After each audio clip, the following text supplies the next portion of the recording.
ആ നടവാതൊക്കെ തന്നെ ഇരിപ്പുണ്ട്. എനിക്കൊരു കാര്യം പറയാനുള്ളതല്ലോ.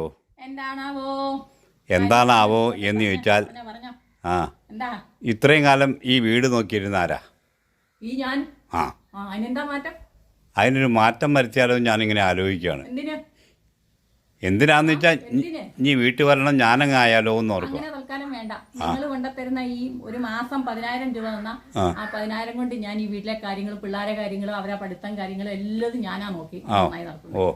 ആ എനിക്ക് ഈ വീട്ടിലെ കാര്യങ്ങളിലേക്ക് വേറെ ആരും കൈകടത്തുന്ന ഇഷ്ടമല്ല. അത് നിന്റെ തോന്നല. നീ നന്നായിട്ട് ഭരിക്കുന്നുണ്ടാകും വീട്, പക്ഷേ ഒക്കെ സംഭവിച്ചാൽ ഇനി ഞാനൊന്ന് ആലോചിച്ച് നോക്കിയതേ, ഞാനങ്ങ് ഏറ്റെടുത്ത് നടത്തിയാലേ ഈ 10,000 ഒരു 5,000 കൊണ്ടുവരാൻ പറ്റുന്ന എനിക്കൊരു തോന്നല്. അയ്യടാ, അങ്ങനെ തോന്നണ്ട. വെക്കാലം വീട്ടിലെ കാര്യങ്ങൾക്ക് വീട്ടിലെ പെണ്ണുങ്ങളാണ് അതിന്റെ എല്ലാം. അല്ലെന്നേ വീട്ടിലെ അല്ല അടുക്കും ചിട്ടയോടെ നീ ചെയ്യുന്നുണ്ട്, ചെയ്തില്ലെന്ന് ഞാൻ പറഞ്ഞില്ല. ആ ചില തെറ്റുകുറ്റങ്ങളൊക്കെ ചിലപ്പോൾ നിനക്ക് വന്നിട്ടുണ്ടാവും, അത് സാരില്ല. അല്ലെന്നേ ഞാനാണെങ്കിൽ വിദ്യാഭ്യാസം, പിള്ളേരുടെ അവരെ പോകുന്ന വണ്ടിക്കൂലി കാര്യങ്ങൾ, ആശുപത്രിയിൽ വല്ല അസുഖം വന്നാൽ ആശുപത്രി ചിലവ്, ഇതെല്ലാം ഞാൻ ഭംഗിയായിട്ടങ്ങ് നടത്തി അതിനകത്ത് ചിലവ് ചുരുക്കി ഒരു പരിപാടി കൊണ്ടുവന്നാൽ അപ്പോൾ എൻ്റെ പരിപാടിയില്ലേ നല്ലത്?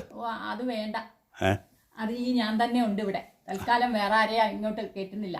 ആ വീട്ടിലെ കാര്യങ്ങൾ ഉത്തരവാദിത്തങ്ങൾ ആ വീട്ടിൽ വരണം, അത് എൻ്റെ ഉത്തരവാദിത്തം. അത് ഞാൻ കൃത്യം അല്ലത് ഞാനങ്ങ് ഏറ്റെടുക്കാന്നാൽ അതിൽ നന്നായിട്ട് കൊണ്ടുപോകാന്ന് എനിക്കൊരു തോന്നല്. വേണ്ട, ഇങ്ങനെ തർക്കിക്കാൻ നിൽക്കണ്ട. നമ്മുടെ മക്കൾ തീരുമാനിക്കട്ടെ, അവരോട് ചോദിക്കാം.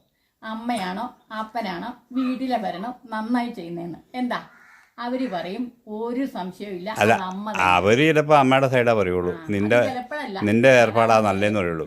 അല്ല, അത് ഞാൻ അവരോടൊക്കെ ഓരോ കാര്യങ്ങൾ പറഞ്ഞിട്ട് ഞാനങ്ങ് ഏറ്റെടുക്കാന്ന് പറയുന്നതായിരിക്കണേ. ഞാനും വേണ്ട, ഒരു വില്ലും വേണ്ട, ഈ ഞാൻ തന്നെ ഇങ്ങോട്ട് അതും പറഞ്ഞ് ഇങ്ങോട്ട് കേറിയാണ്ടല്ലോ. എന്റെ വീട്ടിൽ എനിക്ക് കയറാമല്ലേ? കേറിക്കോ, വീട്ടിലെ കാര്യങ്ങൾ ഞാൻ തന്നെയാ നോക്കുന്നത്.